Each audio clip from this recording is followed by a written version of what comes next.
Why is everyone so fucking stupid? Why aren't more people intelligent, like me?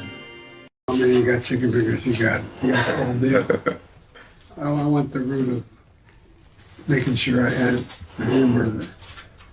So tell me about you guys. What you doing these days?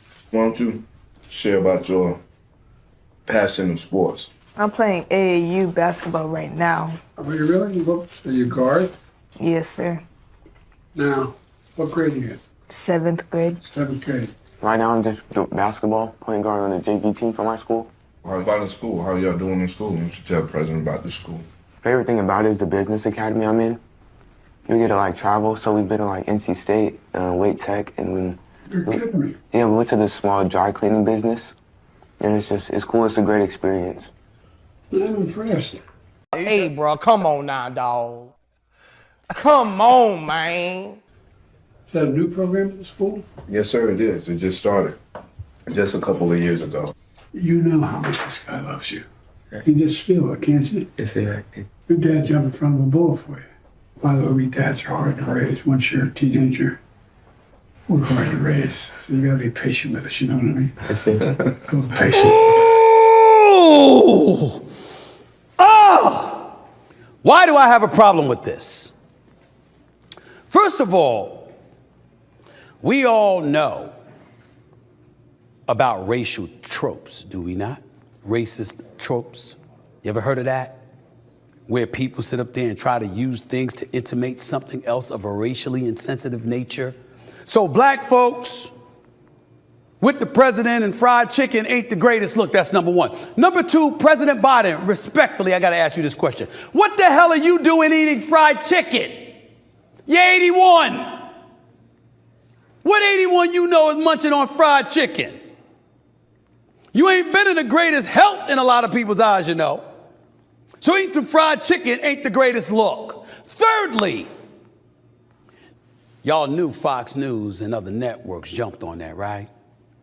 And they talked about how he's trying to appeal with the black vote to go get fried chicken. They made the connection, right? Y'all would have a problem with Fox News and Jesse Waters bringing something like that up. I have a problem with the president. There's black kids all over the place. There's a whole bunch of black kids in Raleigh, North Carolina. That is the kind of scene, that is the kind of imagery you and your team decided to provide? Really? Really? Sitting down eating fried chicken. Come on, man. Now, on this show, I've called out Trump and various other Republicans for some of the decisions that they made and some of the things that they've done. Do you think I'm going to let President Biden off the hook? This wasn't Kamala Harris in Raleigh. This was him. This is the same dude who was a senator in the 90s pushing the crime bill.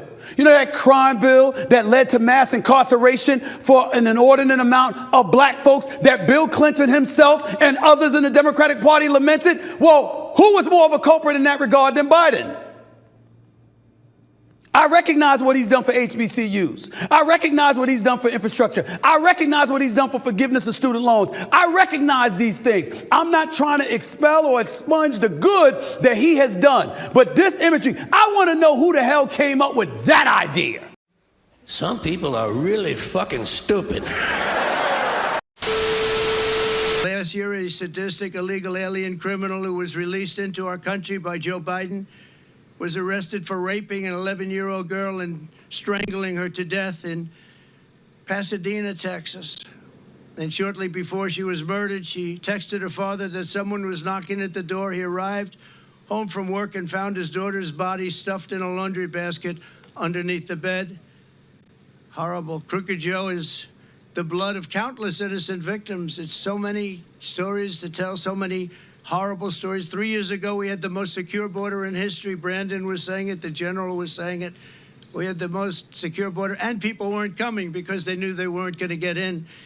And we weren't promising free education, free medical, free everything. I mean, all the promises that are made, no wonder they come. I mean, you look at what this governor Newsom from California, isn't that his name, Newsom? What he's done to California is unbelievable. People are pouring in. They think they're going to get medical aid. And our soldiers, our vets aren't being taken care of, but people that come into our country illegally are. We ended catch and release. We built 571 miles of border wall, much more than I promised I'd build. And in addition, we purchased another 200 miles, and they sold that, much of it for 5 cents on the dollar. And it's the best wall, the same wall that you're using, because the governor's now building a lot of wall also.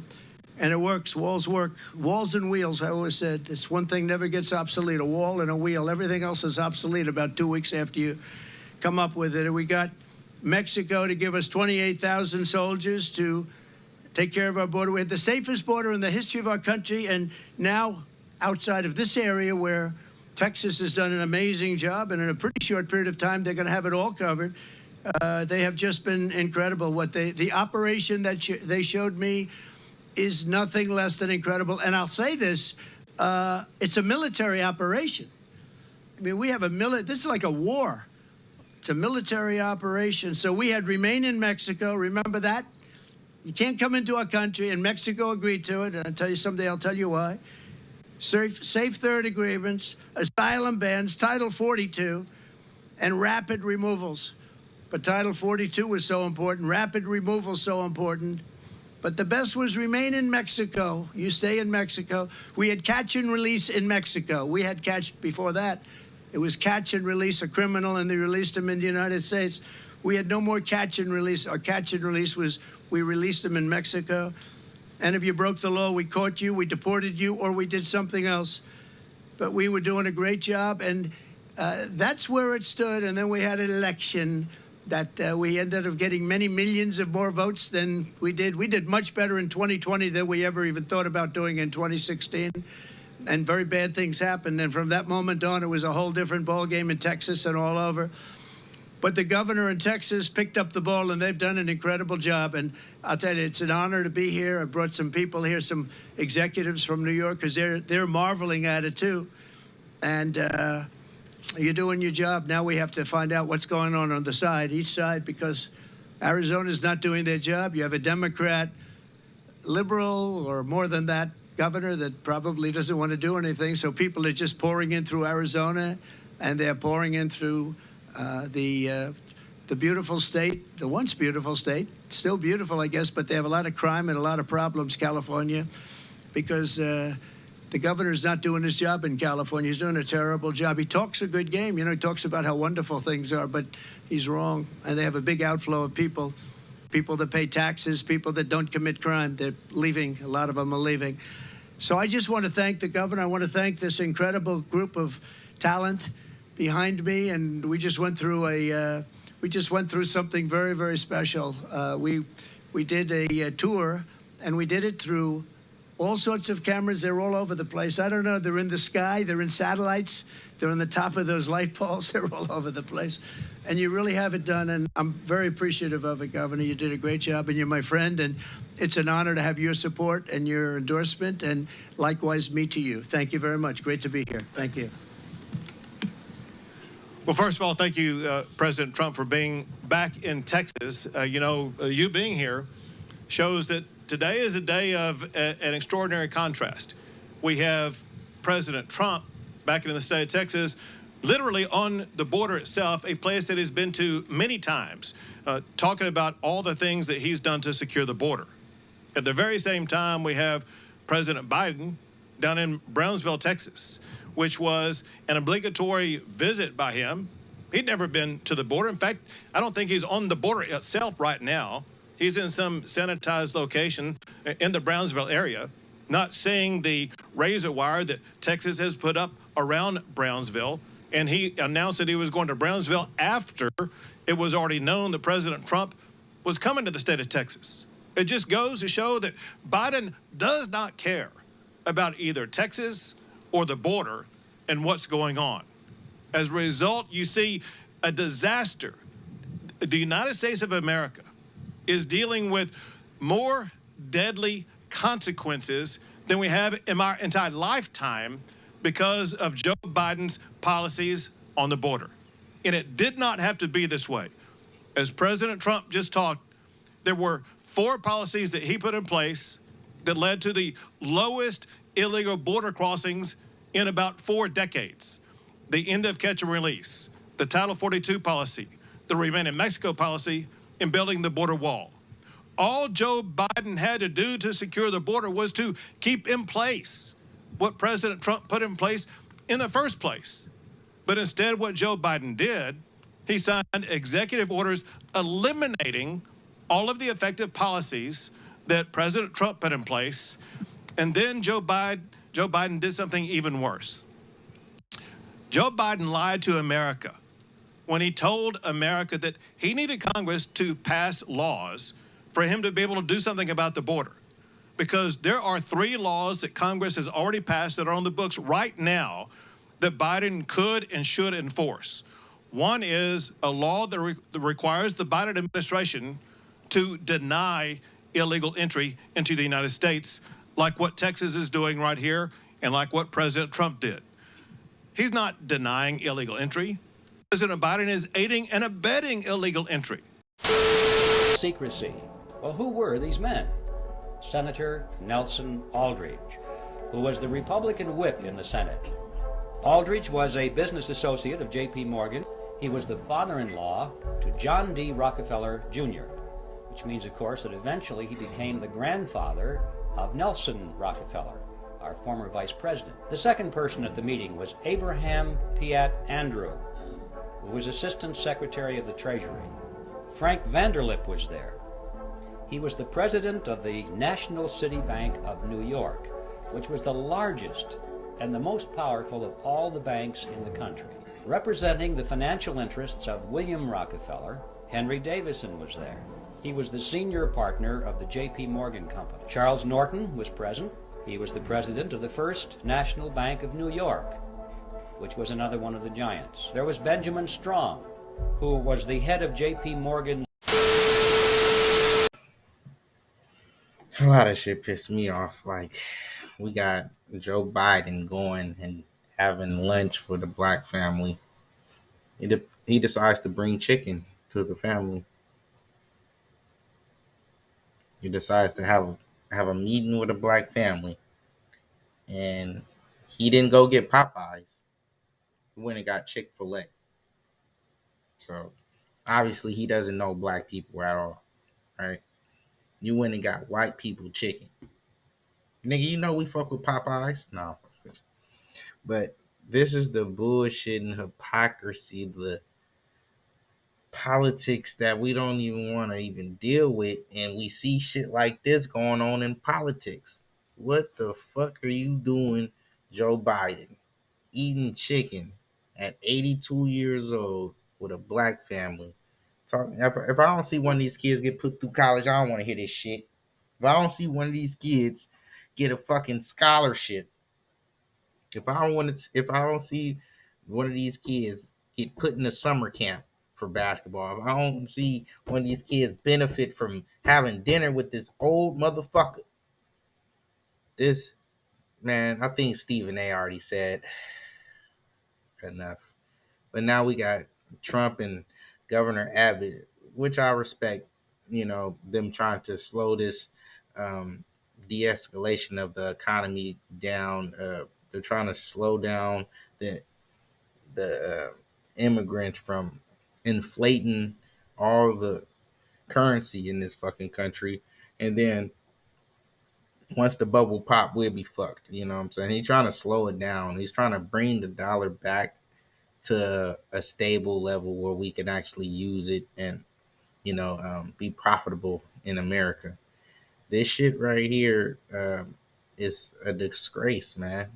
Joe Biden destroyed all of Trump's policies when he got in office and let the border just be open for years. This ain't just happened. This shit been going on the whole term. His whole term, y'all. So if y'all think that this shit is new, like, they're just trying to put a stop to it, and maybe this is a political fucking political game that they're playing, that Trump's playing. That I've seen people go down there to the border and the border is so fucking huge. It's so much land to cover. You can't blame them for not being able to take care of the border like they need to. But for Biden to just let everybody in is crazy. But Trump and Governor Abbott is trying to. They said they put 26,000 troops down there to try to slow down these immigrants from coming over into our country.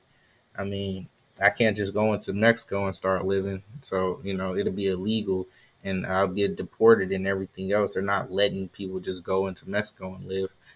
Why are we actually letting people just come into this country and live and get different health care and schooling and housing and everything else that we don't even get as citizens in this country?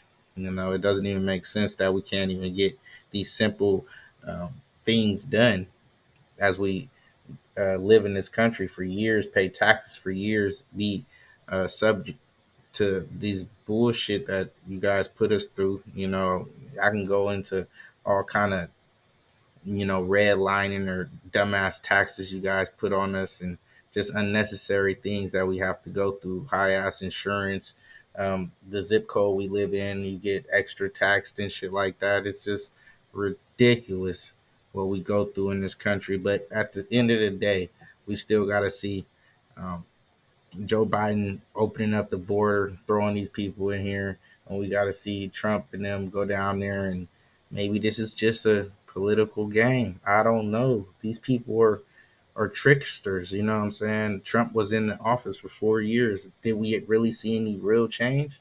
Did we see anything that could have been used to today? Or did we see hella policies that they just turned around and switched over and fucked up and kicked over when they got in office? Could we say 4 years wasn't enough? He was putting his family in position to win. He was putting his families in position to eat. A lot of his family became part of different businesses and stuff like that in the government dealing with Trump. So was it just for his family to get in better positions? Like many men would do, we're going to put our family in position. I can't blame him for that. But do you use the people in the country to get you to that goal? Do you use the people, the influence that you have to make people go a certain way and vote for you, and then you just put all your family in position and take all the money out the country? It feels like Biden or Trump, either one is going to do the same thing. I'm not sure. I just want the best for this goddamn country. You know what I'm saying? I want to see the next generation eating. I want to see us not fucking starving over dumb shit, because this country is actually good enough to make it through a lot of these trials and tribulations.